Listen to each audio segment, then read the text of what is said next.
Бүгін біз кітапханамызда ерекше бір мерекелік сайыс өткізіп отырмыз. Сайыстың тақырыбы отбасының бақыты. Отбасы әр адамның өміріндегі ең қымбат қазына.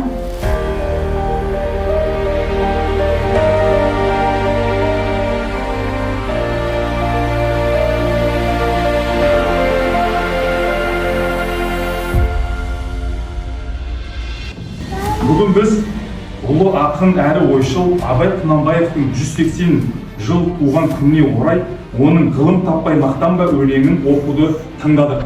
Таппай баптанба, құмарланып шаттанба, ойнап босқа күлуге. Бес нәрседен қашық бол, бес нәрсеге асық бол.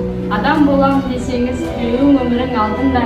Армандар жолдасым бар отағасы, үш ұлымның әкесі барым бағым. Ұлдарым Арсен, Арнұр, Арнатым бар. Әкесінің өмірін жалғап тұрар. Күн сайын кітап оқитын адамдардың жадында 85%-ға дейін сыни ойлауында 80%-ға дейін оң өзгерістер байқалған. Және стрессті азайтады.